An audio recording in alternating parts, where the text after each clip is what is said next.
Hey yo l'équipe, ravi de vous retrouver aujourd'hui pour cette nouvelle vidéo et au programme du jour, nous allons voir ensemble plusieurs Formica que j'ai à la maison notamment, hein, et je vais vous en parler tout simplement, voir un peu l'évolution. On commence donc par Formica cinerea. Si vous vous rappelez que vous êtes des anciens sur la chaîne, vous savez que c'est une des premières fondations que j'ai reçues à la maison, et franchement c'est toujours un plaisir d'observer cette espèce.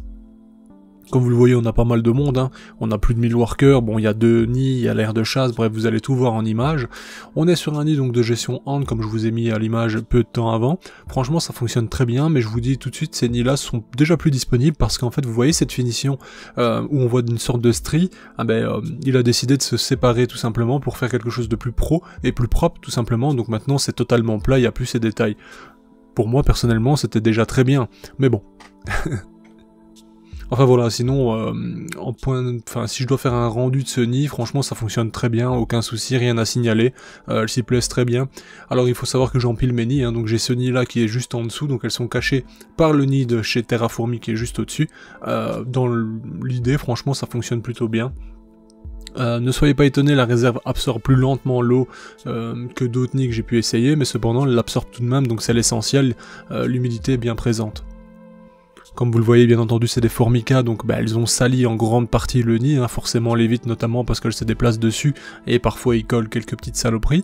Bon, personnellement ce n'est pas dramatique parce que je peux les observer dans l'aire de chasse et dans d'autres lieux, cependant par moments c'est vrai que ça peut être délicat pour observer correctement le couvain.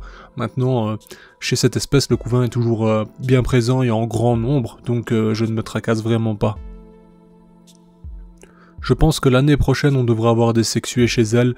Alors vous le savez, hein, je garde cette colonie parce que déjà j'adore les Formica, et en plus de ça, j'ai toujours dans l'objectif d'obtenir une Polyergus rufescens. Bon, je vous avais dit dernièrement que j'en ai trouvé une, un abonné m'en avait envoyé une, je vous rappelle que malheureusement elle a cédé, elle est morte tout simplement sur le transport qui a duré bien trop longtemps, donc la poste française franchement, voilà, un grand merci parce que c'était vraiment pas rapide, mais bon bref, on peut pas généraliser non plus, hein, bien entendu, hein, c'est peut-être une exception, mais en tout cas, ça m'a un peu fané. J'en ai retrouvé d'autres des Polyergus rufescens, le problème c'est que ça vient de République tchèque et qu'il demande 120 € pour quelque chose qu'il vient de ramasser et que lui-même ne pourra pas gérer je pense sur la durée, donc c'est un peu cher je trouve pour l'espèce, bien que c'est une espèce que j'apprécierais vraiment obtenir, je pourrais l'acheter, mais sincèrement 120 € dans une expérience avec une telle difficulté, je sais pas, j'hésite vraiment, donc je pense pas de les prendre à ce prix là en tout cas. Et donc j'en reviens au fait, c'est tout simplement aussi pour cette raison que j'ai plusieurs colonies de Formica dans le but justement d'avoir du couvain pour une potentielle Polyergus à la maison et donc essayer de reproduire un peu ce qu'elles font dans la réalité, dans la vie de tous les jours on va dire, et donc éventuellement de vous montrer la naissance de ce genre d'espèce, etc., de vous en parler un peu plus, enfin bref. Si ça arrive un jour en tout cas, je vous ferai une vidéo là-dessus et on en parlera correctement. Alors vous le voyez, hein, ce nid Terrafourmi, on peut plus l'ouvrir, c'est plus possible. Hein. Vous le voyez, il y a tellement d'individus que c'est impossible. On a également une aire de chasse ante-nest, hein, donc comme vous le voyez là, on voit les deux nids sont superposés, ça me permet de les stocker facilement. Je chauffe celui du dessous, celui d'en haut n'est pas chauffé. La reine est dans celui du bas maintenant, alors qu'elle est restée pendant vraiment longtemps en haut, et on voit l'aire de chasse, c'est assez clean. Hein. Alors bien entendu il y a des résidus, hein, parce que les Formica en fait maintenant pour clear cet endroit je pourrais le faire sans aucun problème, à l'aide de coton mouillé etc. Mais elles vont forcément attaquer immédiatement ce coton, je vais en avoir vraiment des dizaines dessus, et sincèrement tant que j'y vois pas d'acarien, je n'ai aucun souci. Alors à l'image vous allez certainement voir des psocs.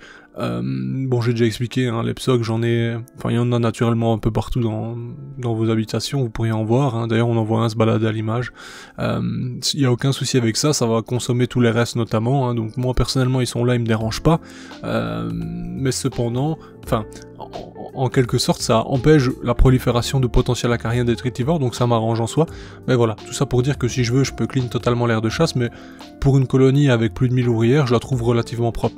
Comme vous le voyez, elles ont pris l'habitude justement de déposer toute leur merde dans ces deux petits bouchons, hein. Donc j'ai mis le bouchon bleu au-dessus parce que j'ai remarqué qu'elles l'ont utilisé aussi pour les déchets, je le laisse volontairement, et quand celui-ci est plein, j'ai juste à l'enlever, le nettoyer et le reposer. Ce que je fais pour les inviter à y retourner, c'est lorsqu'elles font une accumulation quelque part dans l'aire de chasse, je prends ces résidus, je les déplace volontairement à l'intérieur des bouchons, et celles-ci continuent de le faire naturellement. Alors je vous ai mis quelques séquences de chasse, notamment chez mes Formica Cinerea.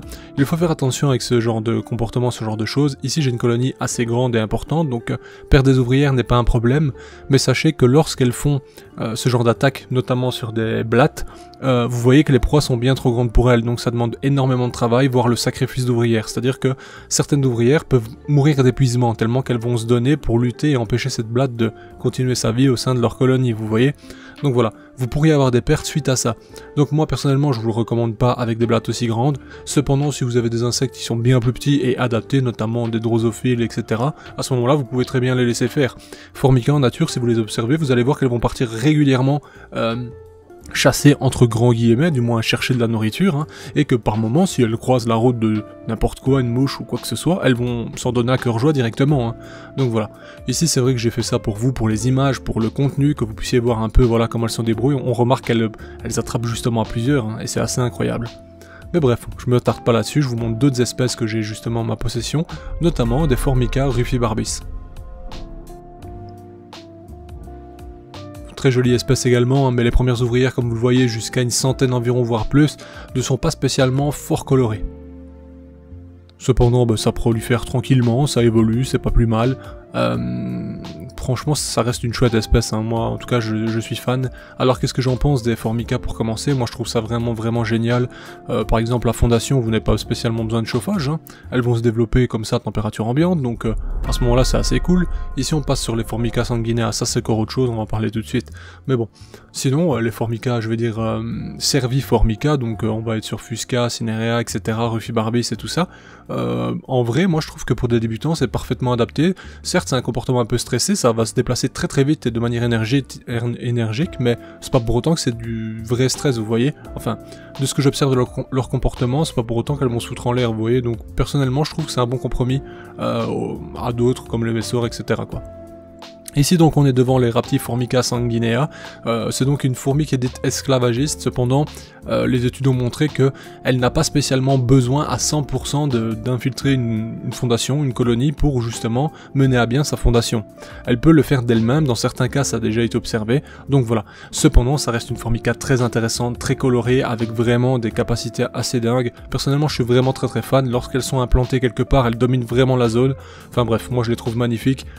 Ici c'est vrai que ma fondation n'est pas énorme, j'ai une cinquantaine de workers, on se rend pas bien compte à l'image, mais franchement ça progresse tout doucement.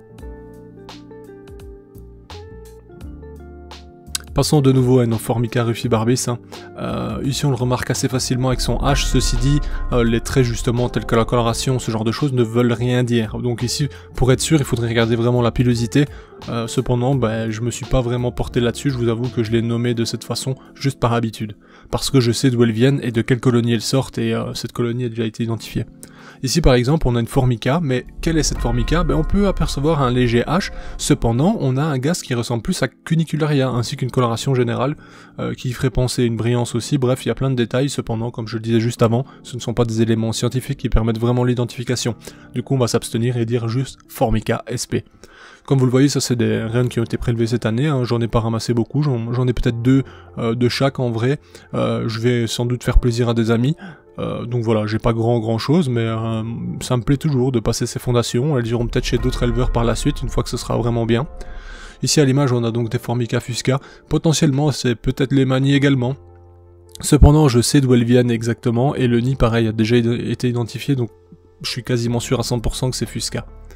Fusca d'ailleurs qui est polygyne, hein. Vous le voyez, j'ai deux reines. Sachez que Fusca, vous pouvez trouver aussi une dizaine de reines ensemble, etc. Ça roule sans aucun problème. C'est assez incroyable. Ça c'est une force justement je trouve de cette fourmi. Ici on repasse chez une Formica sanguinea qui a été boostée. Donc c'est pas vraiment du boost, hein, c'est tout simplement une manière de la faire fonctionner et vivre, on va dire, sans pour autant détruire une colonie en nature. Donc là ici on a eu certainement 5-6 cocons de Fusca qui ont permis à la reine de survivre, de pondre ses propres larves qu'on voit à l'image, et donc les Formica fusca vont s'occuper de son couvain pour que cette colonie se développe. Par la suite les Formica fusca ne seront plus nécessaires au développement de la colonie parce que justement les Raptiformica sanguinea, donc les ouvrières, s'occuperont elles-mêmes du couvain. Ça c'est vraiment hyper intéressant chez elle justement. Tôt ou tard j'essaierai de la faire fonder, enfin du moins j'essaierai d'en faire fonder une sans boost. On verra, peut-être qu'on réussira, hein, qui sait.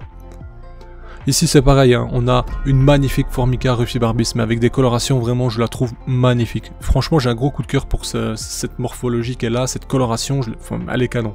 Mais comme vous le voyez, hein, sinon tout le monde progresse bien, d'ailleurs aucune n'est chauffée, hein, à part les Formica sanguinaires actuellement, sinon personne n'est chauffé dans ces colonies, à part Cinerea, pardon. Cinerea, je les chauffe à 26. Enfin voilà, on a fait le tour de cette vidéo, j'espère en tout cas que ça vous a fait plaisir de voir les Formica que je possède.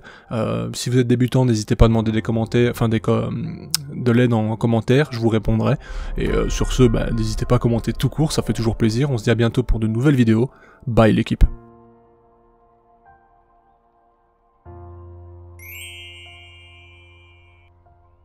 Hey, si toi aussi tu as apprécié la vidéo, n'oublie pas de t'abonner, de laisser un like, voire un commentaire, ou même de nous suivre sur les réseaux. Merci et à bientôt l'équipe.